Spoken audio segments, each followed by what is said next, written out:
Senhor colocou no nosso coração para essa noite, para mim uma palavra pontual. Já preguei aqui esse texto não sei quantas vezes, mas aprenda uma coisa: a palavra de Deus é uma fonte inesgotável. Hoje vamos falar sobre o fluir. Diga assim: entrando.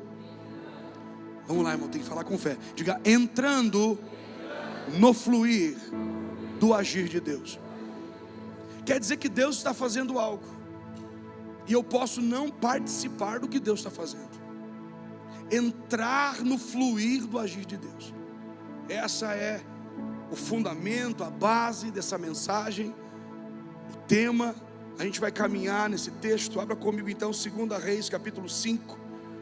Olhe bem, se você tem a sua Bíblia, abra. Se você não tem, pode acompanhar, vai estar na tela o texto. 2 Reis capítulo 5. Naamã, comandante do exército do rei da Síria, era um homem importante e muito respeitado diante de seu senhor, porque o Senhor havia livrado os exércitos o exército sírio por intermédio ou por meio dele. Ele era um guerreiro valente, porém leproso. Numa das suas investidas militares, os sírios haviam levado cativa uma menina da terra de Israel, que passou a servir a mulher de Naamã. E ela disse à sua senhora: quem me dera o meu senhor procurasse o profeta que está em Samaria, ele o curaria da sua lepra. Então Naamã foi dizê-lo ao seu senhor, e assim falou a menina da terra de Israel. Ele foi compartilhar com o rei, e o rei da Síria respondeu: vai depressa com esta carta ao rei de Israel. E ele foi e levou consigo 10 talentos de prata, 6.000 ciclos de ouro e 10 peças de roupas finas. E levou também ao rei de Israel a carta que dizia: assim que esta carta chegar a ti, saberás que te enviei o meu servo Naamã, para que o cures da lepra. Quando o rei de Israel leu a carta, rasgou suas vestes, rasgou suas roupas e disse: por acaso sou Deus, que pode matar ou dar a vida, para que ele me envie um homem a fim de que eu o cure da lepra? Vede como busca um pretexto para me atacar ou para gerar uma guerra. Verso 8. Quando Eliseu, o homem de Deus, ouviu que o rei de Israel havia rasgado suas roupas, ele mandou dizer ao rei: por que rasgastes as roupas? Envia-o a mim, e saberás que há profeta em Israel. Deve ter alguém com voz profética aí. Naamã foi com os seus cavalos, seus carros, e parou à entrada da casa de Eliseu. Então este lhe mandou um mensageiro para dizer: vai, lava-te 7 vezes no Jordão, a tua pele será restaurada e ficarás purificado. Porém Naamã retirou-se indignado, dizendo: eu tinha certeza de que ele viria me encontrar, invocaria em pé o nome do Senhor seu Deus, colocaria a mão sobre as feridas e me curaria da lepra. Por acaso os rios Abana e Farfar de Damasco não são melhores do que todas as águas de Israel? Eu não poderia me lavar neles e ficar purificado? E foi embora indignado. Porém seus servos foram até ele e lhe disseram: meu pai, se o profeta tivesse te mandado fazer algo difícil, não terias feito? Quanto mais se ele apenas diz: lava-te e ficarás purificado. Então ele desceu e mergulhou no Jordão 7 vezes, conforme a palavra do homem de Deus, e a sua pele tornou-se como a pele de um menino, e ficou purificado. Então ele voltou ao homem de Deus com toda a sua comitiva, e ao chegar diante dele disse: agora eu sei que em toda a terra não há Deus a não ser em Israel. Peço-te agora que recebas um presente de teu servo. Porém Eliseu respondeu: tão certo como vive o Senhor, a quem cultuo, não o receberei. Naamã insistiu com ele para que o recebesse, mas ele se recusou. Ele ainda disse que não iria recebê-lo. Então Naamã disse: deixa ao menos que este teu servo leve 2 mulas carregadas de terra, porque este teu servo nunca mais oferecerá holocausto, nem sacrifício a outros deuses, senão ao Senhor. Que o Senhor perdoe isso ao teu servo, quando o meu senhor for ao templo de Rimon, que era o Deus adorado na Síria, para ali adorar, e ele se apoiar na minha mão, e eu também tiver que me curvar no templo de Rimon, quando assim me curvar no templo de Rimon, que o Senhor perdoe isso ao teu servo. E Eliseu lhe disse: vai em paz. Você pode dizer um amém melhor por essa palavra? É interessante porque você vai ver que Deus está desenhando algo novo para Naamã.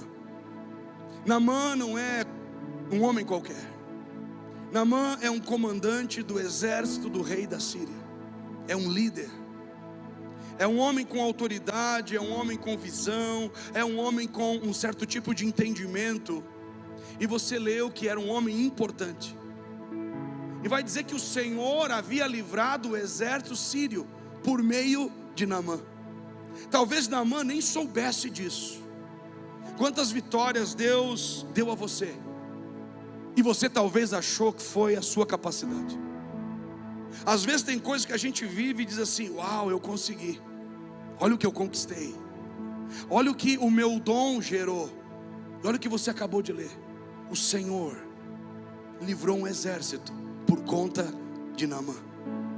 Deus colocou um favor sobre Naamã que Naamã nem sabia que existia. Há muitas vitórias que nós alcançamos que não fomos nós. Diga assim: foi o Senhor. Você entende isso? Era um guerreiro valente, não era um covarde, preste atenção nisso. Não era um homem passivo, era um homem corajoso. Guerreiro valente, porém, sempre tem um porém, né? Leproso. A lepra, você sabe, Levíticos 13, já preguei aqui também muitas vezes. A lepra não era uma doença física, era uma doença espiritual. A palavra ali no hebraico, tsirá, era uma enfermidade da alma. Quando alguém estava murmurando, quando alguém estava gerando maledicência, praticando lashon hará, que é a murmuração, um dos sinais que surgia na vida da pessoa era a lepra. Leia lá Levíticos 13 na sua casa, não temos tempo. A lepra não era uma doença física, não era o aparecimento de uma ferida somente, era um sinal de que algo na alma não estava bem. Feridas que, se não tratadas, podem gerar destruição. Nós ao longo da vida vivemos muitas feridas, nos ofendemos, nos machucamos, vivemos muitos traumas, e muitos de nós ainda cultivam os traumas. Naamã era um guerreiro, lutava contra inimigos, mas tinha um ponto fraco. Todos nós temos um ponto fraco. Talvez você diga: não, pastor, eu não tenho nenhum. Irmão, todos nós temos, acredite. Você pode escolher não tratar suas feridas. Naamã está no meio de batalhas, ele luta muito fora, mas também luta dentro. E é interessante que a lepra, ela permitia a pessoa, escute isso, a lepra não permitia a pessoa se aproximar. O leproso andava em Israel com o sino na mão, gritando: impuro, impuro. Ele não tinha relacionamentos. Há problemas na nossa alma que nos impedem de ter relacionamentos. Eu falo de relacionamentos profundos, irmão. Não estou falando de vir na igreja, estou falando de pertencer a uma casa. Isso é diferente do que frequentar uma igreja. Relacionamentos para a vida. A lepra impede os relacionamentos. Diga assim: feridas que destroem relacionamentos. E é interessante que Naamã está lutando contra isso. E Deus já havia preparado uma solução. Diga assim comigo: dentro de casa. Estava fora de casa? Aonde você vai encontrar o que você precisa? Preste atenção nisso. A mulher varreu a casa e encontrou a dracma onde? Dentro de casa. Algumas pessoas querem resultado de fora, mas Naamã, em uma das investidas do exército sírio contra Israel, a favor? Contra. A Síria era inimiga de Israel. Viviam algumas tréguas, mas eram inimigos. Talvez você diga assim: eu quero ajudar quem me ajuda. Irmão, tem tempo que você ajuda até os inimigos. Você não pegou aí? Tem tempos que você tem que acabar com as diferenças e dizer: Deus me abençoou tanto que não tem problema nenhum. O inimigo está indo buscar ajuda. E o que a gente faz? Coloca uma mesa diante dos meus inimigos. Não, vou ajudar quem me ajuda. Irmão, isso é fácil. Amar quem te ama, cuidar de quem te cuida. Não, Jesus está dizendo: ei, dá para a multidão, alimenta a multidão. Mateus 14:13, Jesus multiplica o pão, não para o justo ou para aquele que é bom, é para todo mundo. É simples. Quer dizer que Naamã, de dentro da casa dele, nessas investidas militares, levaram uma escrava, uma menina, uma missionária. Você tem que aprender, Deus te coloca naqueles lugares, não é por acaso. A menina está no lugar certo, com as pessoas certas, no tempo certo. E diz que a menina, olhando aquilo, disse para sua senhora, a esposa de Naamã, porque a ferida de Naamã já tinha se espalhado na sua casa. As feridas que você não trata, os seus filhos vão herdar. As suas dores, seus traumas, talvez esse coração amargurado, talvez o seu ego não tratado. Naamã está lutando contra uma enfermidade que não é física, é espiritual. Feridas. Mas de dentro da casa de Naamã tem uma voz. Essa menina ela não está ali por acaso. O caminho do milagre está sendo desenhado aqui. Como que Deus faz? Pessoas simples. A menina parece apenas uma funcionária, mas não é. Pessoas simples preparam caminhos sobrenaturais. Simples.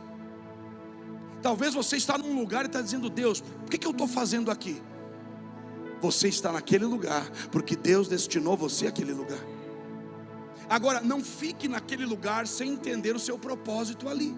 E a menina disse para sua senhora: se o meu senhor soubesse, se ele fosse a Samaria e encontrasse o homem de Deus.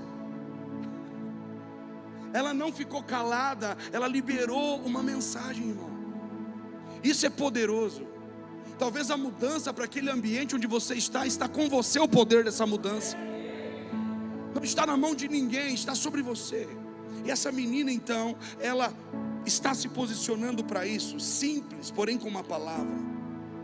É interessante, porque a vida dessa menina fortalecia a sua mensagem. Há momentos que a nossa vida contradiz a mensagem. Eu prego sobre amor, mas eu não amo. Eu prego sobre lealdade, mas não tenho aliança com ninguém. Existe um evangelho sendo pregado, onde nós falamos, mas não vivemos. Oi, você está aí? Está dura essa palavra hoje? Fala para o seu irmão: vai piorar. Ai, pastor, chega lá na hora. Calma, tem um processo. Naamã podia ter dito para aquela menina: o que você sabe da minha vida? Não, calma. Você tem que saber discernir de onde está vindo a fé, de onde está vindo a revelação. Você tem que discernir. Eles deram ênfase à mensagem, porque a vida da menina trazia credibilidade à mensagem. Eles viam essa menina orando, ela orava por eles. Eles viam o melhor. Ela não trabalhava de qualquer maneira, ela fazia algo excelente. A sua vida não pode contradizer a mensagem. A sua vida tem que pregar naqueles ambientes. Bando de crente chato. Uma vez eu tinha um amigo que era assim: qualquer coisa num versículo. João 3,16, Salmo 91. Que loucura. Cada passo era um versículo. Era uma enciclopédia. Sabe qual que é o problema? Ele só conhecia, mas não vivia. Você não precisa chegar lá na firma, lá na sua faculdade e bater no peito. Não, a sua vida prega. A maior pregação da igreja é a vida que nós vivemos lá fora. Amanhã a sua vida tem que pregar alguma coisa para alguém. A menina está pregando com a vida dela. Ela diz: se o meu Senhor fosse a Samaria visitar o homem de Deus. Aonde moram os homens de Deus? aonde moram os homens de Deus. Há uma geração dizendo aonde eles moram. Eu preciso entender onde é que é a casa que acontece os milagres. Aonde você não está pegando nada. Alguém vai dizer aonde moram os homens e mulheres de Deus. Alguém vai ter que dizer, alguns moram em Três Coroas, outros moram em Parobé, alguns moram em Porto Alegre. Aonde moram os homens de Deus? Aonde eu encontro? Na igreja? Não pode. Só que não. Onde é a casa dos homens de Deus. Ela disse, se ele fosse a Samaria, ele seria curado. Já está profetizando. Aonde moram os homens de Deus, acontece uma movimentação sobrenatural. Aonde moram os homens de Deus, mulheres de Deus, tem unção, meu irmão, tem anjo, tem revelação, tem poder de Deus. Onde moram os homens de Deus. A cena conhecida, a casa da minha mãe. Onde mora a dona Maria que ora? Mariazinha, eu estava voltando da escola, vinha alguém, aquela mulher que ora é minha mãe. Onde moram os homens de Deus? Alguém tem que apontar a sua casa. Vai ali, bate ali. Porque ali mora alguém que serve verdadeiramente a Deus. Onde moram os homens de Deus? Vai lá naquela igreja, o pastor é meio xoxa, um povo batizado na água do limão. Já viu gente batizada na água do limão? Aqui não, meu irmão. Vai lá onde moram os homens de Deus. A menina está apontando um lugar, e o que a menina disse se espalhou, porque foi chegar até o rei. E quando o rei de Israel leu a carta, rasgou as suas vestes. Tem gente que está perturbada, porque não entende o que Deus está fazendo. Os reis deste tempo, homens e mulheres de governo, podem ocupar um lugar de liderança. Estão na política, estão no meio talvez da economia, mas há muitas pessoas ocupando lugares sem visão. Olha para mim, escuta isso. Ocupar um lugar não torna essa pessoa um líder.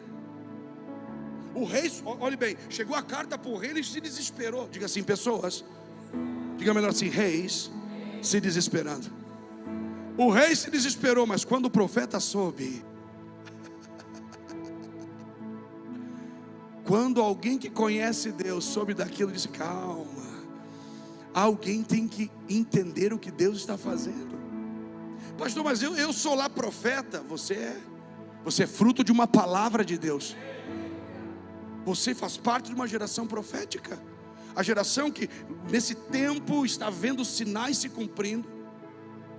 Quer dizer que agora, quando Eliseu soube, mandou dizer para o rei, calma. Os profetas têm que dizer para os reis, calma. Sabe, seja você alguém que entende o que Deus está fazendo. Faça uma leitura sobre a mente e o coração de Deus. Não se desespere como os demais. Quando você vê uma notícia ruim aí na mídia, não se desespera. Não, mas lá no jornal, a economia. Ô irmão, há os profetas dessa nação dizendo, reis, calmem, o Senhor está fazendo algo nesses dias. Quem é você? Você é um desesperado no meio desse tempo? Ou é alguém posicionado com a palavra de Deus? Quem é você? Jesus nasce na plenitude dos tempos, num tempo de uma crise política, econômica e religiosa. E nós estamos agora nesse tempo quando, qual que é essa estação? É uma plenitude dos tempos. As taças se enchendo. E muito em breve a gente verá essa glória se manifestar em toda a terra. Quer dizer que o profeta aqui, Eliseu, ele entende o coração e a mente de Deus.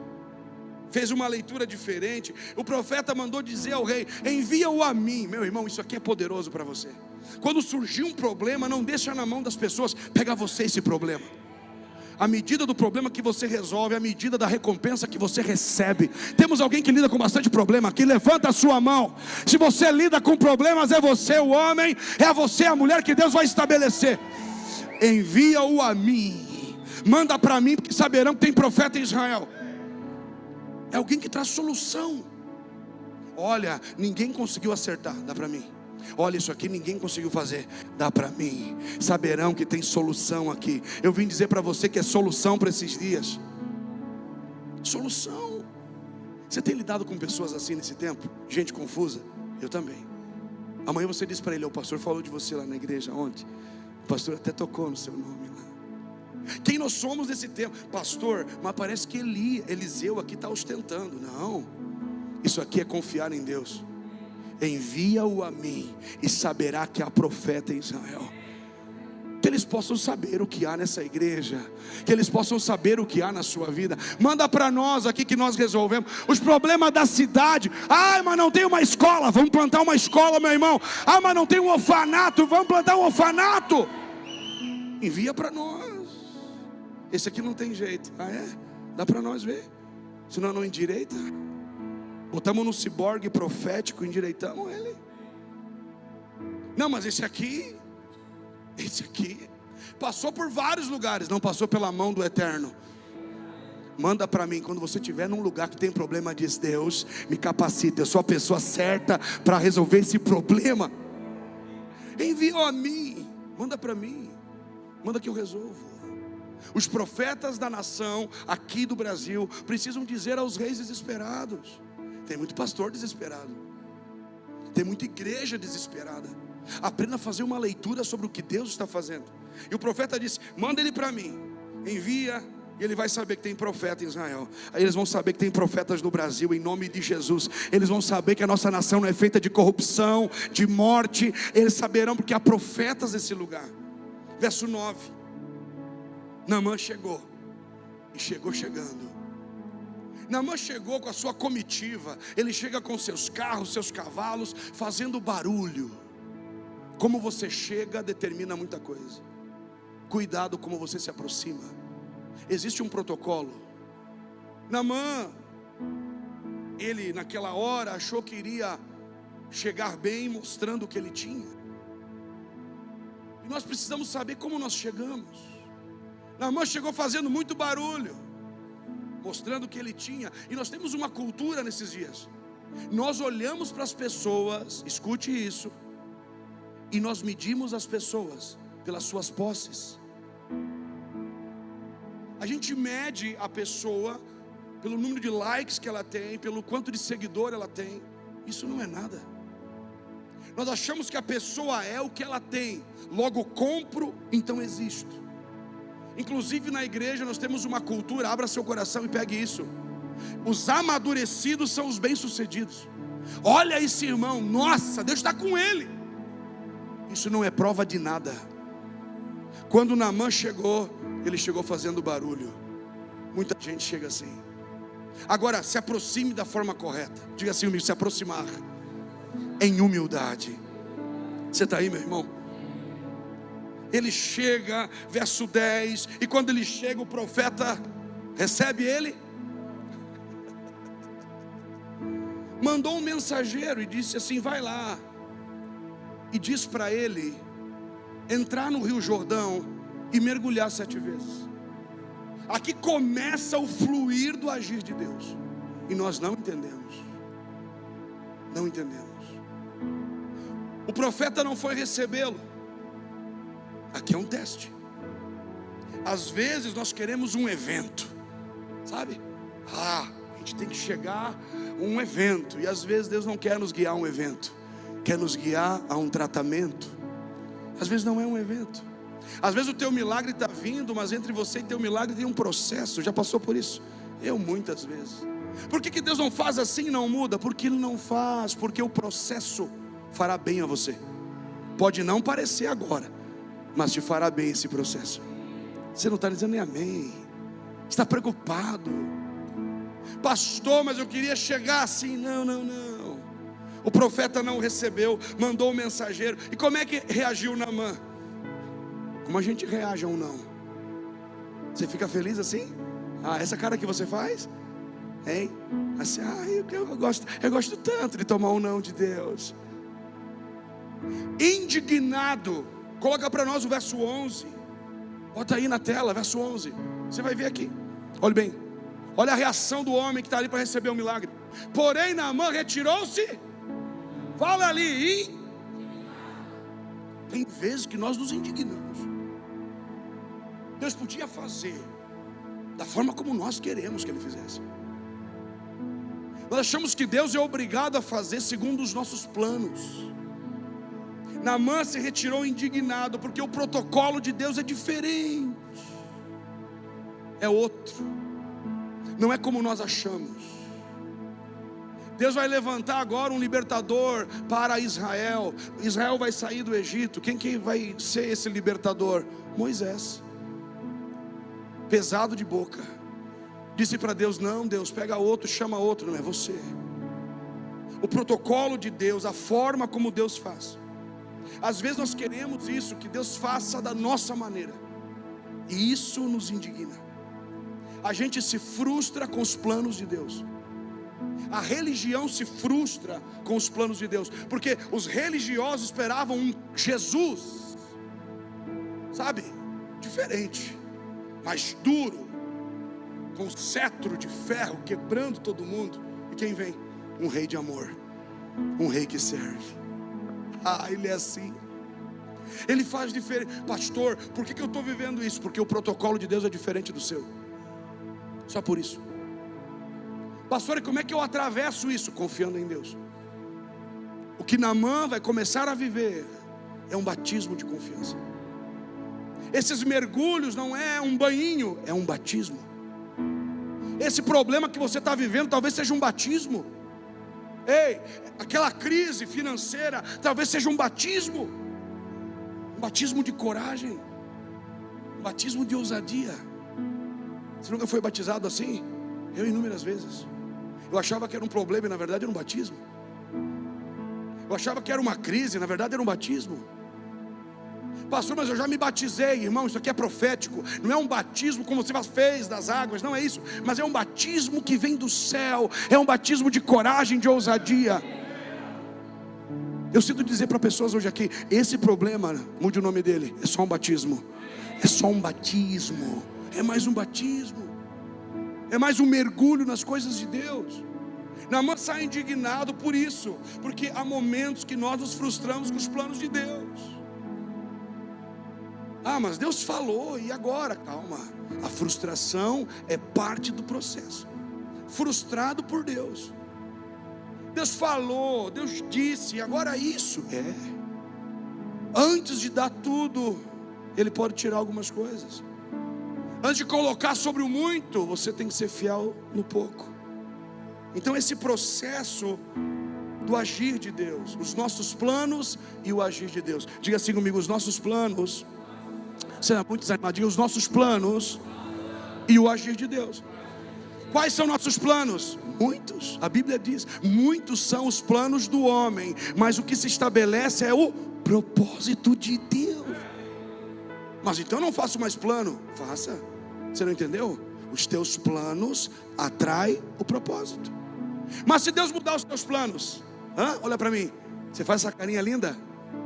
Não, você fica bem diferente, eu acho. Não precisa fazer essa cara agora. Não faz agora não. A gente fica chateado. Diz aí. Fica. A gente fica, meu irmão. A gente fica porque a frustração vem. É parte do processo de aprendizado. Ele vai indignado porque, puxa, eu achei que era de um jeito. Ele desenhou uma ideia. Ele tinha uma figura, a forma como ele queria ser tratado. E Deus o está tratando diferente. Deus sabe a medida do remédio que você precisa. Você entendeu aí? Tem que pegar pesado assim. Vaso bom ele pega pesado.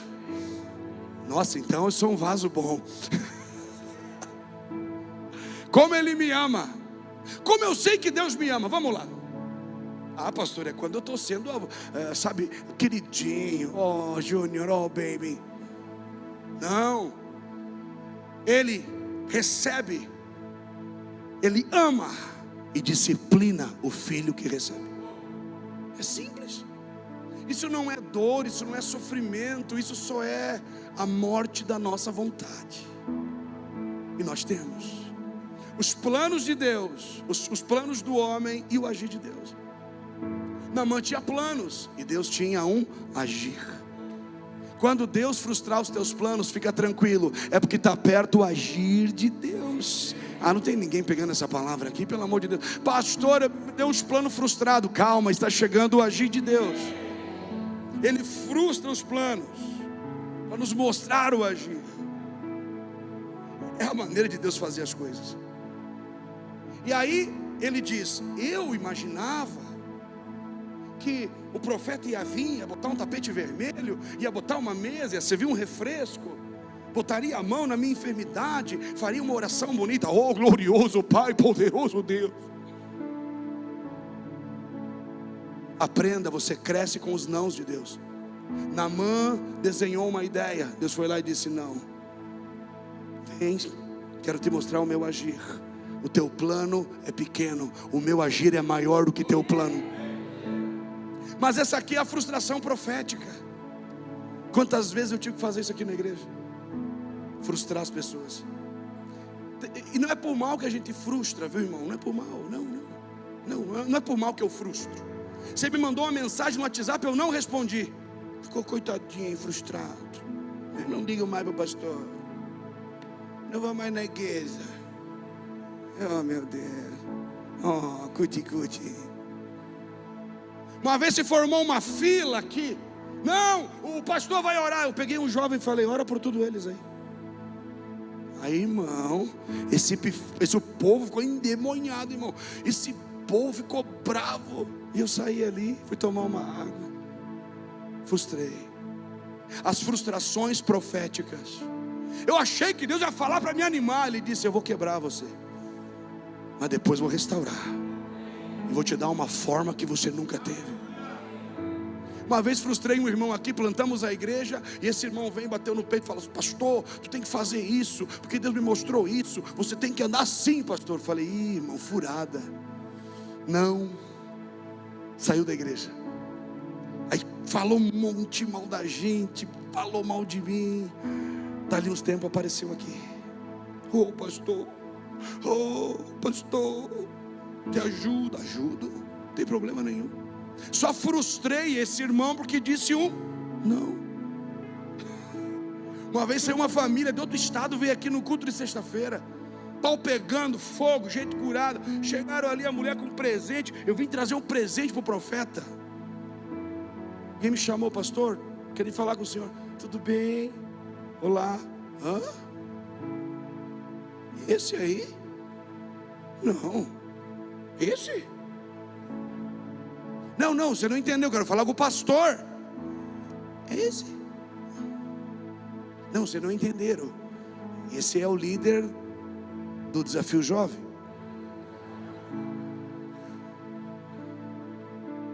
Eu quero falar com o pastor. Ela achou que ia vir um velhinho de bigode, com terno, 4 dedos abaixo da manga, uma gravatona. E eu disse para ela: sou eu, minha irmã. E eu estou vendo nos seus olhos a sua frustração. E ela não sabia se me entregava o presente ou se ficava com o presente. Frustrou, irmão. Seu braba. Mas não pode. Sim, as pessoas criam uma ideia, uma crença de como Deus faz as coisas. Eu estava numa rádio uma vez pregando, e uma mulher foi curada num programa na parte da manhã. Eu estava pregando na rádio, 8 da manhã. Foi para a porta, ela e a família dela: viemos aqui para honrar esse homem de Deus. Saiu eu de dentro. Não, o homem que estava orando ali. Olá, tudo bem? Eu sou bem simpático. Olá, legal, e aí? Ah, não, o outro. Você não é ele. Sim, sou eu. Olá. Não, mas não pode. A gente frustra as pessoas. A gente acha que o novo rei tem que ter aparência de Saul. Vem um menino de 1,53 m, simples, vestido de pastor. Para de se frustrar e querer ficar parecido com os outros. Anda na sua medida.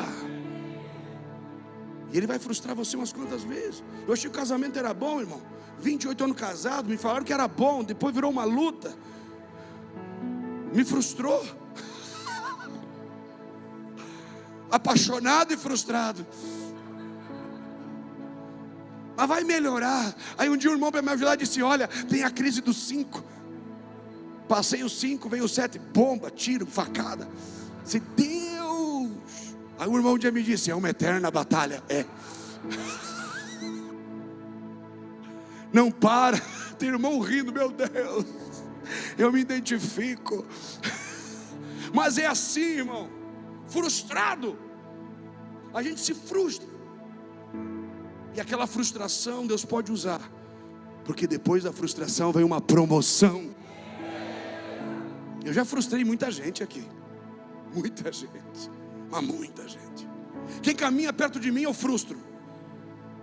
É frustrado. Eu cheguei ali na porta, alguém: ai pastor, uma ideia. Não. A gente frustra. Uma pessoa chegou aqui e disse: pastor, Deus me mostrou que você tem uma palavra para mim. E eu não tinha palavra nenhuma. Eu falei: irmã, não tenho palavra. Mas Deus me falou. Pois não falou com você e não falou comigo. Não tenho palavra, irmã. Deus é contigo, glória a Deus, oh, aleluia. A gente frustra. A gente frustra as pessoas. Se eu frustrei você, fique tranquilo. Essa frustração é uma ofensa profética. É uma grosseria celestial. Por mal? Não, para o teu bem. É só para o teu bem. Eliseu está olhando e dizendo: existe um tratamento espiritual. Diga assim comigo: cada situação carrega um ensinamento. Veja que Naamã pensou que ia ser tocado pelas mãos do homem de Deus, e foi tocado pela palavra. Tem dias que você está num culto e diz: uau, eu queria que alguém colocasse as mãos sobre mim. Você não precisa ser tocado por ninguém. Você tem que ser tocado pela palavra. Você está aí, irmão? Mas Naamã tinha uma ideia, porque ele era celebrado, e agora está sendo humilhado. Você pode estar sendo moldado pelo seu passado, ao invés de ser moldado pelo seu futuro. Como que era o seu passado? Tem gente que é assim, saudosista: ah, um dia eu tinha, nossa, Deus me usava. Irmão, esquece isso. Esquecendo-me das coisas que ficaram para trás. Deixa o futuro moldar você, amém? Você está comigo aí? Verso 12. Ele vai dizer: por acaso os rios da Síria não são melhor? Por acaso Deus podia fazer na minha vida no melhor lugar, e às vezes não acontece no melhor lugar, acontece no pior lugar. Veja que Naamã tem uma ideia de onde Deus pode fazer ou não. A geografia quem escolhe é Deus. De dentro de um cenário, de dentro de um campo, no meio das ovelhas, ele levanta Davi. A geografia quem escolhe é Deus. Acá, pastor, a minha família é complicada. Você não sabe a minha, meu irmão. Pastor, minha família é difícil. Irmão, a família, todo mundo é difícil. Mas Deus pode escolher você naquela geografia e levantar você. É simples.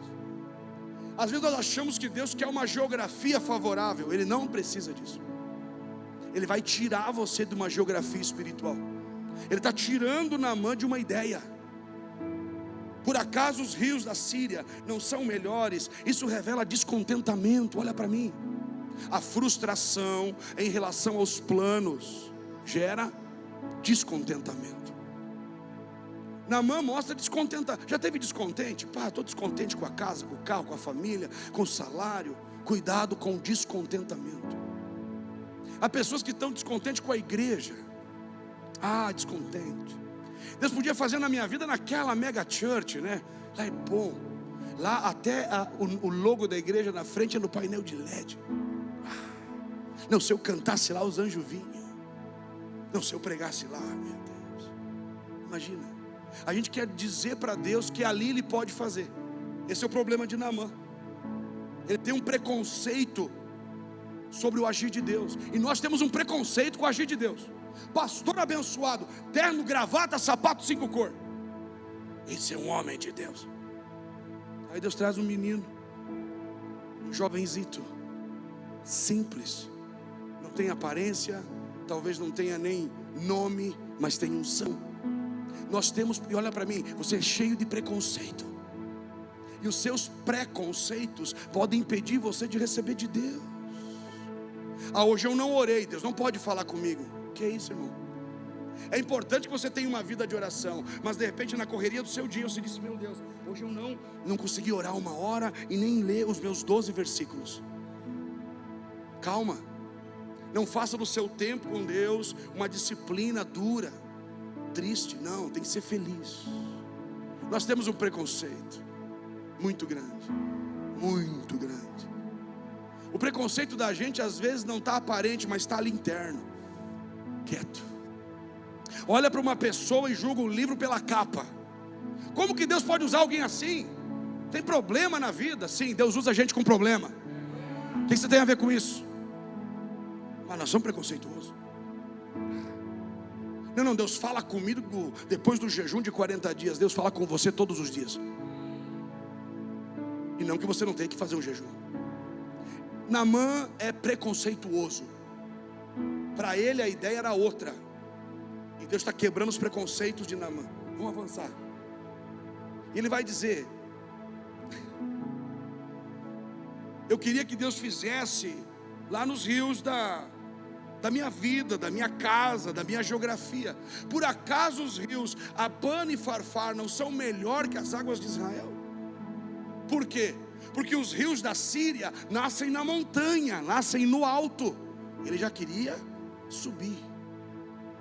E o rio Jordão, o rio Lamacento, nasce no vale. Olha para mim, às vezes as maiores mudanças na sua vida não estão em lugares altos, estão no meio de vales. Um rio lamacento, sem aparência. Pastor, eu estou num lugar sem aparência, ninguém está me vendo lá. Você acha? É naquele rio que nasce no vale. Por isso nós estamos no Vale dos Sinos. E aqui nascerá um rio, e esse rio que nasce no Vale do Paranhana. Pastor, eu queria ir naquele lugar melhor. Vai ter que enfrentar o pior lugar primeiro. Não, mas eu queria chegar lá em cima. Assim, os rios da Síria nascem no alto, mas a mudança está vindo de um rio lamacento. Diga assim: lugares sem aparência. Não tem aparência nenhuma, nem parece bom. Olhar para você, alguém pode dizer: daí não vai vir nada de bom. Acho que daí não espere muito. Há uma cultura que diz isso. E talvez você está buscando uma aparência, quando na verdade Deus vai fazer nascer em você uma essência. A essência é mais importante que a aparência. E aqui é um choque para Naamã. Muitas mentalidades são assim, como um choque com o agir de Deus. Entrar no fluir do agir de Deus depende de um processo. É frustrante, molda, trata. Deus, eu queria que você fizesse lá. Eu faço aqui no rio Lamacento, no meio das lamas da sua vida, no meio dessa crise, no meio dessa luta, no meio desse problema. Escuta, você vai ter que entrar agora, não depois. Não, mas se Deus quiser fazer, Ele faz lá. Não, Ele faz aqui. Não, mas o dia que Deus me levar às nações, a sua nação é seu bairro, é sua família, é sua casa. Não, mas Deus vai Deus vai te colocar agora no vale. A grande virada de chave de Naamã começa com o pequeno vale. O rio que está nascendo no pequeno vale. Verso 13, coloca para nós na tela. Verso 13, presta atenção. Porém seus servos foram até ele e lhe disseram: meu pai, escuta isso, anda com pessoas que falam ao teu coração. Líderes, olhem para mim, você é líder. Você nasceu para liderar. Líderes precisam ouvir as pessoas. Não é só falar, é ouvir. Ouça as pessoas que não te deixam abrir mão dos planos. Ouça as pessoas que dizem para você: não abra mão desse projeto, persista. Ele está indo embora, sem o momento decisivo, sem concretizar nada, está indo embora. Tem gente indo embora, tem gente abandonando. Anda com pessoas que não te deixam abandonar. Anda com gente que diz: não, você não pode jogar a toalha agora não. Que é isso? E foram até ele os seus servos. Ele era o líder, mas líderes sabem ouvir. Ouvir. Não, pastor, só eu falo. Não, ouça. Não, mas é que eu sei. Não, você não sabe tudo. Foram até ele e disseram: pai, calma aí. Porque se o profeta tivesse pedido uma coisa difícil, há pessoas que tornam a vida uma vida difícil.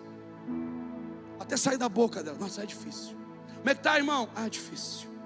Tá como, irmão? Estou no deserto, como um camelo, irmão. Compra um camelo para você, bota um turbante na cabeça. Tem gente que é assim. Tá difícil. E lá como é que tá o projeto? Tá. O casamento? Ele nem diz difícil, ele diz difícil. Tem gente que dificulta a vida. Naamã queria uma missão difícil, e Deus está pedindo algo fácil. Escuta, o que Deus te pede é algo simples. O que Deus nos pede é tão simples que nos desafia. Não, eu acho que eu preciso fazer muita coisa. Às vezes é só perdoar quem está do seu lado. Às vezes é só abrir mão do seu controle. Naamã queria tudo na medida do seu controle. Deus está tirando o controle de Naamã. Há pessoas que geram e vivem uma vida complexada. O que é uma pessoa complexa? Que viveu complexos de inferioridade. Talvez na infância foi inferior, agora se acha imerecedor, nunca teve nada e acha que nunca vai ter, porque vive debaixo de um complexo de inferioridade. Pessoas que têm complexo de superioridade, eu sou o maior, eu sou o melhor, eu sei tudo, é perigoso. Pessoas complexas levam uma vida complexada. Aquelas pessoas com temperamento difícil, você conhece alguém com temperamento difícil? Gente complexa. Tem gente que vai contar um problema para você, você não entende o problema dela, é complexa. E tem gente que ama ser assim, complexo. Aí chega e diz assim: eu não me entendo. Não se entende mesmo, ninguém te entende. Por quê? Porque é complexado. Naamã é um homem com alguns complexos de superioridade, o ego aflorado. Então ele, recebendo essa palavra, calma, faça aquilo que é simples. Diga assim: a grande mudança está naquilo que é simples. Parar um pouquinho e ter tempo de qualidade com a família é simples. Dormir melhor é simples. Cuidar um pouquinho mais da saúde é simples.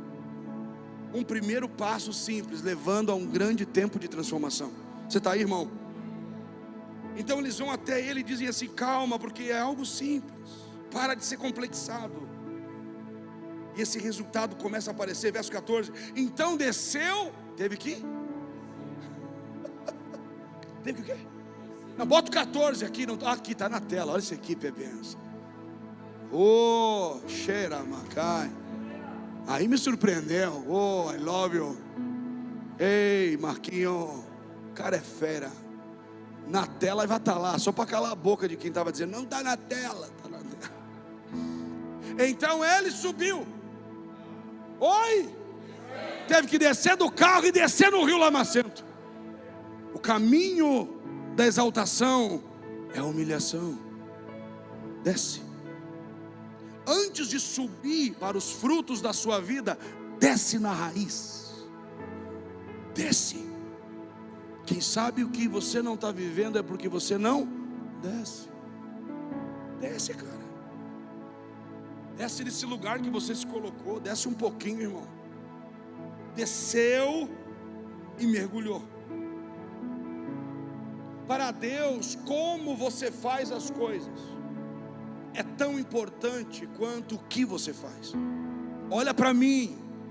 Para Deus, o como você faz algumas coisas é tão importante quanto o que você faz. Talvez você está falhando não no que está fazendo, mas como está fazendo. Com o coração carregado de orgulho, de vaidade, de rancor, fazendo algo bom, fazendo algo certo da maneira errada. Naamã foi buscar o que é certo. Eu quero viver essa transformação, mas do meu jeito. Nós falamos assim: a gente vai seguir Jesus, mas no nosso modelo não dá. Seguir Jesus implica em tomar uma cruz, negue-se a si mesmo e... Por que muita gente não segue Jesus? Porque não nega a si mesmo, não diz um não para si, não para si mesmo. Gosta de dizer não para os outros, mas para si não diz não.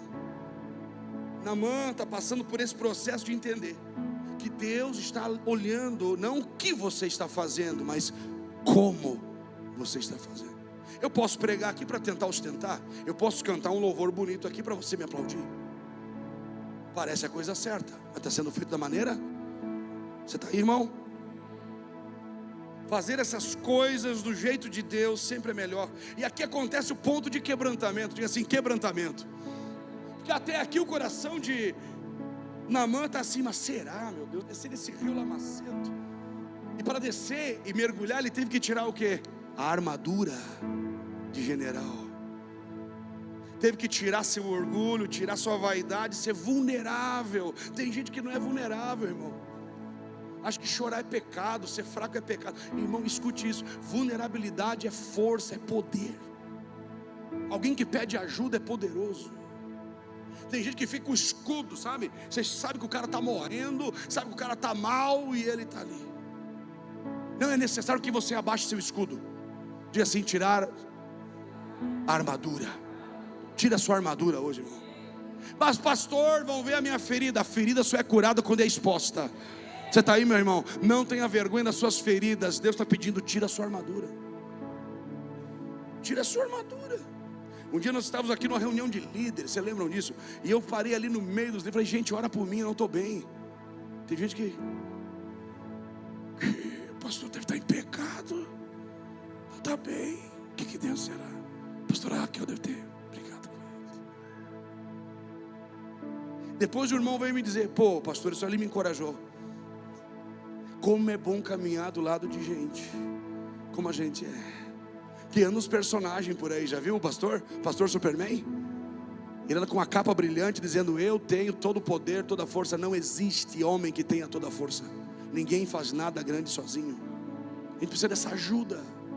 Naamã teve que tirar a sua armadura e ser quebrantado. Um coração quebrantado e contrito não desprezará o Senhor. O que é quebrantado? Moído, moldado pelo Senhor. E esse quebrantamento revela nosso coração. E há bênçãos que você recebe só depois do quebrantamento. Diga assim comigo, o quebrantamento marca um tempo de mudança. Se você está sendo quebrantado em algum lugar da sua vida, olha para mim, escute isso. Se você está sendo quebrantado pelo Senhor, é porque está chegando um tempo de transição para você. Vou dizer de novo, tem bênçãos que você recebe só depois do quebrantamento. Não, eu não tenho orgulho. Você vai descobrir no quebrantamento. Você vai descobrir que você é autossuficiente no processo de quebrantamento. Ele quebranta você. Naamã está no ponto de quebrantamento, tendo seu coração revelado. Pastor, mas o que Deus está quebrantando em Naamã? O orgulho. Existe algo dentro de nós, todos nós temos uma fortaleza de orgulho. Nós não queremos ser ajudados, nós amamos ajudar. Nós não queremos mostrar nossa fraqueza, porque aprendemos na escola da vida que é melhor não mostrar fraqueza. É melhor dizer que está tudo bem, que você está forte. Não. Deus está quebrantando o orgulho. Diga assim comigo, uma fortaleza de orgulho tem que cair por terra. Deus já trabalhou o orgulho em você, irmão, que você diz assim, cara, o que Deus está querendo fazer comigo? Aprenda. Ele está tentando mostrar para você e arrancar de sobre você o orgulho. O orgulho é um peso. O orgulho é uma ideia errada sobre você. Romanos 12, verso 3, Paulo está dizendo, pense sobre si com moderação. Não pense sobre si mais do que convém. Olhe para mim, abra seu coração nisso. Não pense sobre si mais. Que tem gente que acha que é mais que todo mundo. Não, agora eu estou aqui na igreja, né? Agora eu sou um líder aqui na igreja. Não. Aprenda, pense sobre si com moderação. Moderação ali nos leva a palavra o quê? Embriagado. Tem gente embriagado consigo, embriagado com uma ideia sobre si. Há pessoas que dizem, os outros têm que me tratar assim, meu irmão. E aí quando a pessoa é tratada de forma que ela não gostaria de ser tratada, se frustra. Deus está quebrando o orgulho de Naamã. Provérbios 16, 18, a soberba, o orgulho precede a queda. Diga assim, o orgulho destrói. Eu já vi o orgulho destruir casamento, porque são duas pessoas que não abrem mão dos seus direitos. Ele está errado, ela está errada. O orgulho destrói casamentos. Já vi o orgulho destruir igrejas, porque o pastor está metido num problema e não abre o coração. Eu cuido de pastores, irmão, eu sei o que eu estou falando. A gente perde com o orgulho, porque o orgulho precede a queda. Onde há orgulho tem quebra, alguma coisa começa a quebrar na vida da pessoa, começa a estragar. Tiago 4, verso 6: Deus resiste ao soberbo, mas dá graça ao humilde. Talvez quem está resistindo você não é o diabo. Olhe para mim, escute: pastor, está vindo uma luta contra mim. Será que é o diabo? Talvez não. Talvez quem está resistindo é o Senhor, porque Ele resiste o orgulho. Eu queria avançar, e Deus diz: com esse orgulho não. Não, mas Senhor, o Senhor é obrigado a fazer. Não, com esse nível de orgulho, não. E sabe aonde nós somos testados? Quando algo vai bem, quando algo acontece como nós achamos que premeditamos. Uau, eu consegui. O orgulho, uma doença da alma, uma cadeia destrutiva. Mas Tiago vai dizer que Ele dá graça, dizem: o favor é atraído pela humildade. Nosso time pode subir. Ele dá graça ao humilde. Então qual que é o segredo? Ser humilde. Pastor, como é que eu aprendo a ser humilde? Você não aprende, você tem o Espírito de Cristo em você, amém? E Ele era manso e do que? De coração. Não adianta tentar ser humilde do lado de fora, tem que ser humilde de coração. Pastor, ser humilde é ser pobre. Não. Humildade, a capacidade de se ver corretamente. Eu me vejo como eu sou, como Deus me vê. É assim que eu tenho que me ver. Salmo 138, verso 6: para os humildes Ele atenta. Diga assim: Ele cuida dos humildes. E vai dizer o Salmo 138, verso 6: mas os soberbos Ele conhece de longe. Você conhece o soberbo de longe. E não é porque ele anda de cabeça levantada, porque todo cristão tem que andar assim. Mas você vê de longe que sobre ele há uma nuvem escura. O olhar dele é invejoso.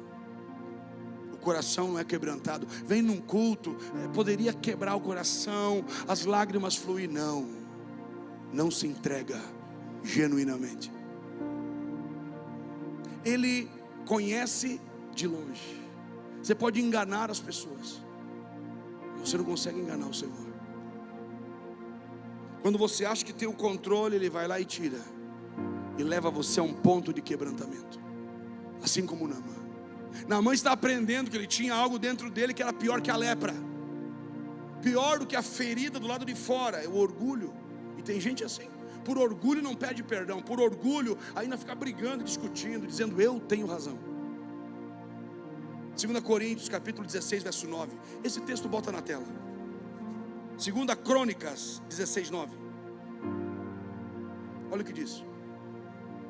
2 Crônicas 16, 9. Aqui: ele se mostre forte para com aqueles cujo coração é íntegro para com ele. Procedeste loucamente nisso, pois agora haverá guerras contra ti. O rei Asa, leia esse texto na sua casa. O rei Asa confiou em Deus, Deus deu vitória. Houve mais uma batalha. O rei Asa foi buscar ajuda com Ben-Hadad, o rei da Síria na época. E ele foi, levou ouro, levou prata, e o rei da Síria lutou por ele. E aqui o Senhor está dizendo: você agiu errado. Eu lutaria por você. Você escolheu os seus recursos, o seu ouro e sua prata, mas eu sou maior do que isso. Eu lutaria por você. E porque foi orgulhoso na decisão, agora atraiu guerras. Há muitas guerras que você vive, olha para mim. Há batalhas que você vive que são atraídas pelo seu orgulho. Nem toda batalha é batalha boa. Nem toda guerra é uma guerra que Deus te deu para lutar. Pastor, quer dizer que algumas situações e batalhas e lutas podem ser resultado do orgulho. Não querer confiar no Senhor. Você está aí, irmão? Ele vai e desce. Subiu? Porque essa era a vontade de Deus. Entenda isso. Tem gente que diz assim: pastor, a maior crise hoje: pastor, eu não sei qual é a vontade de Deus para a minha vida. Irmão, a pergunta errada levará você à resposta errada. Naamã está frustrado porque ele queria saber a vontade de Deus para a sua vida. A pergunta certa seria: qual é a vontade de Deus? Quando você vê o que está acontecendo ao seu redor, é a vontade de Deus, entra na vontade de Deus. Quando você vê o que Deus está fazendo, você entende o que você tem que fazer. Você está aqui, meu irmão? Não fica frustrado: ai Senhor, qual é a vontade? Qual é a vontade de Deus para a minha vida? Deus me revela. Não, não, não. Entra no agir de Deus, e você vai viver a vontade de Deus. Ele estava nesse conflito. Para mim a vontade de Deus era o profeta vir, impor as mãos e eu segurar.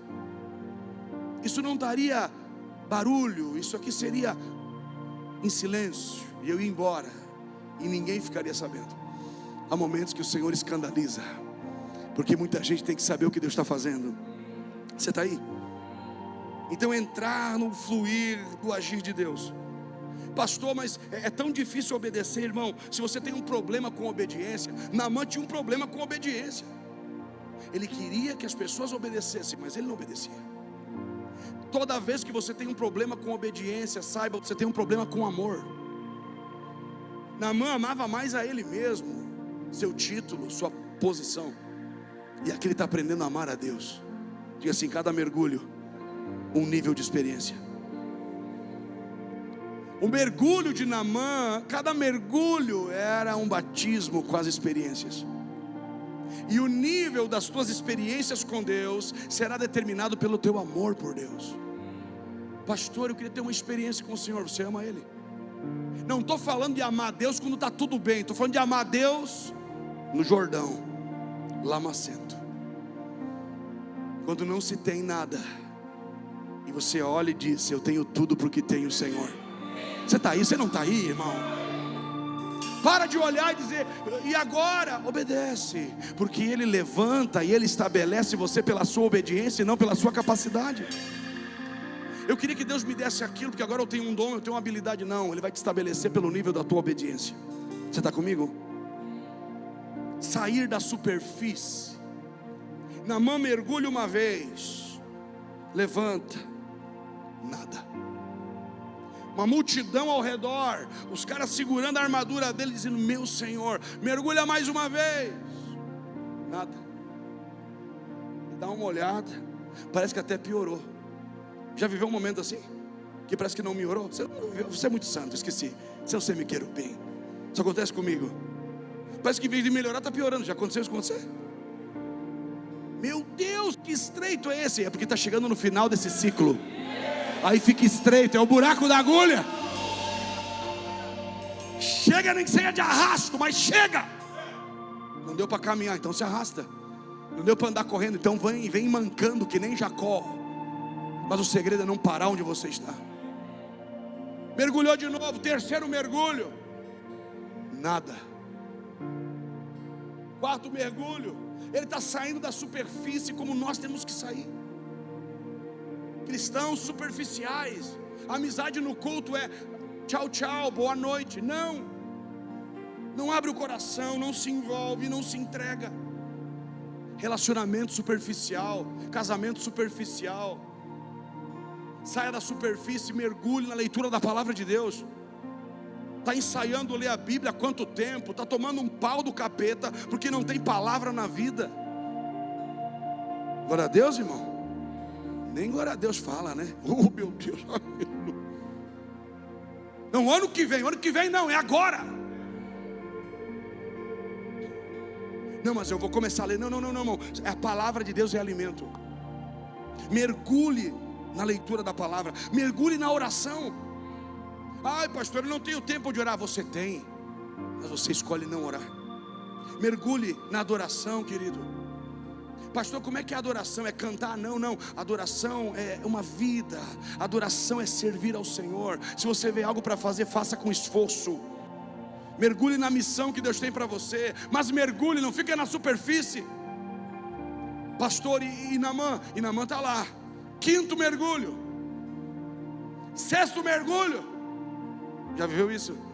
Parece que vai acabar em nada, meu Deus. Mas eu escolho obedecer. Sétimo mergulho. E diz que quando levantou, a sua pele era como a pele de um menino.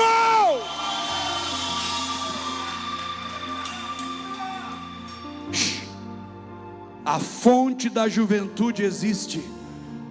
Olha para mim, a fonte da juventude existe. É a presença de Deus.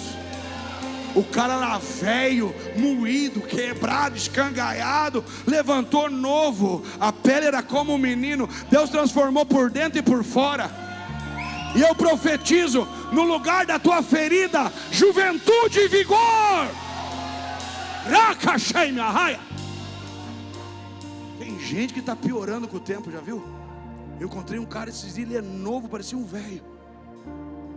Mal, divorciou porque a esposa não queria, sabe, obedecer. Que esposa que obedece, irmãos? Aleluia.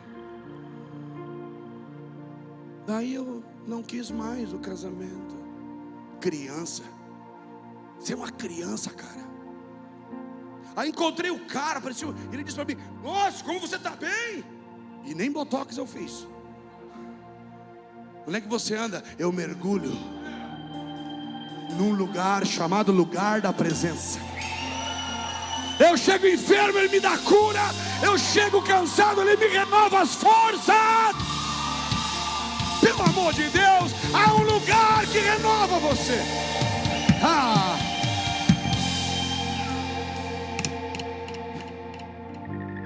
Tem gente que se assusta. Levei um fotógrafo daqui comigo uma vez, um jovem, bem jovem, desses que tomam whey, bem fortão. Levei ele para fazer fotos numa viagem. Segundo dia, me abandonou. Num dia eu preguei 7 horas, outro dia preguei num domingo em dois cultos, 3 cultos, um de manhã e 2 à tarde. E ele disse: eu não vou mais. Obrigado, pastor, pela oportunidade, agradeço. Eu não aguento. Não sei como o senhor aguenta. Eu descobri a fonte da juventude. Vão olhar para você com 70, 80 anos, vão dizer: que pele boa é essa? Que saúde é essa? Que vigor é esse? É isso, irmão. Você está velho assim porque descobriu o lugar da presença. A pele como a pele de um menino. Mergulha para ver as tuas feridas indo embora. Eu vim dizer hoje: mergulha para as tuas feridas irem embora. Você está comigo? Vamos finalizar aqui. Vamos terminar aqui. Tem gente que diz: ai, vamos, eu quero ver o fantástico. Vai, fantástico. Você descobriu a fonte da juventude. Vai chegar lá amanhã, mergulhar. Uau, que banho de glória foi esse? É isso, irmão. É isso. Pastor, mais um banho? Não, é 7. Por que não 5? Por que não 6? Porque é o número da promessa, é o número de Deus na Bíblia. Deus dizendo: mergulha em mim para você ver a tua transformação. E não foi só Naamã. Naamã estava mergulhando, simbolizando a sua nação, mergulhando pela sua casa. Você tem que mergulhar pela sua casa. Não vem na igreja, eu estou ensaiando começar a servir. Não, tem que entrar. Tem que entrar. Tem gente melhorando, né? Diz para a pessoa aí do seu lado: você está melhorando com o tempo. Verso 15: voltou ao homem de Deus. Olha o poder do quebrantamento. Meu Senhor. Naamã vai lá e diz assim: meu Senhor. O cara que estava orgulhoso afogou o orgulho dele. Você tem que afogar seu orgulho, irmão. Acaba com esse negócio. Ele vai lá dizendo assim para Eliseu: meu Senhor, recebe do teu servo um presente. E Eliseu disse: não, as experiências com Deus não estão à venda. Não está à venda, as experiências é de graça recebemos, de graça damos. Mas por que Eliseu disse não e depois disse sim para a sunamita? Sunamita é aquela mulher que fez para ele um quarto e ele abençoou. Porque há momentos que você tem que dizer não. Ainda é um processo para Naamã. Ele escuta mais um não. Com qual motivação a gente está fazendo? Verso 16. Diga assim: a recompensa de um homem de Deus. Diga: a recompensa de um homem de Deus é o próprio Deus. E ele diz: deixa o teu servo levar um pouco de terra. Porque se tinha uma ideia que o Deus daquele lugar habitava no território, ele está vindo da Síria. Na Síria quem é adorado? Rimon, o Deus do orgulho. o Deus do orgulho. Talvez você veio de uma cultura de orgulho. Rimon era o Deus trovejador, o Deus que fazia chover. Ele está dizendo: eu quero levar um pouco daqui para lá. Você está me ouvindo? Tem lugar que quando você sai dele, o lugar não sai de você. Essa unção que está aqui hoje vai acompanhar você amanhã. Eu estou falando para você, o ambiente vai ser transferido para dentro de você. Tem território que marca você. Você entrou com o território do céu e aquilo começou a se mover. Eu vejo pessoas fazendo isso, levando o território de Deus para onde você vai, para a cidade que você vai, para os lugares que você passa. Ele diz: eu queria levar 2 mulas de terra, para quando eu adorar, eu só quero adorar um único Deus. Ele não quer adorar outro Deus, quer levar o ambiente com ele. Sair do lugar, mas o lugar não sair da gente. Naamã está voltando para um lugar de pessoas feridas. Hoje você vai sair daqui, amanhã você vai encontrar gente ferida. Talvez na sua casa, nos seus negócios. Você vai encontrar gente frustrada. Mas Naamã está indo curado para um lugar de feridos. Você é um curado no lugar de feridos. Sua missão lá é fazer o quê? Curar essas pessoas. Você está aqui, irmão? Naamã está dizendo assim: bem, eu preciso ir. Ele pede perdão. Depois do quebrantamento, perdão. Perdão não é uma palavra qualquer. Perdão é a quitação de uma dívida. Ele diz: eu vou ter que estar lá no templo, e o meu senhor, o rei, vai se abaixar, e eu vou ter que me abaixar. Mas não em adoração a Rimon, porque a partir de agora eu só vou adorar um único Deus. Até quando você vai ficar em 2 pensamentos? Você tem que adorar um único Deus. Ele está dizendo: eu quero perdão. E o profeta ouve tudo aquilo e diz o que para ele? Verso 19. O profeta lhe disse: vai. Você vai sair daqui, Naamã, para ir para lugares difíceis. As circunstâncias mudaram, mas Deus é o mesmo. Diga assim: as circunstâncias serão outras, mas Deus é o mesmo. Ele é o mesmo ontem, hoje e para sempre. Pelo amor de Deus. É outro gigante, é outra luta, é outro mar vermelho, é outro faraó, mas o Deus é o mesmo. Ai, pastor, que circunstância, irmão. Circunstâncias mudam, mas Deus é o mesmo. Veja que o profeta olhou para ele e disse: você mudou. Se o profeta está dizendo vá em paz, é porque ele chegou como? Com trevas, em escuridão, em ignorância. Vai em paz. A palavra paz você sabe, Shalom. Diga assim: total florescimento. O profeta está dizendo: ei, depois daqui, desse mergulho, desse batismo, você vai florescer no espírito, na alma e no corpo. Na sua vida espiritual você vai florescer, vai começar a se movimentar debaixo do espírito profético, um espírito de sabedoria e revelação, e também a sua alma vai começar a florescer para a vida, os traumas da vida sendo arrancados. No corpo vai florescer saúde, vai florescer ânimo. Ele está dizendo: vá em paz, porque os lugares de guerra te esperam, mas você está debaixo da paz. Fique em pé nessa noite. Debaixo da paz.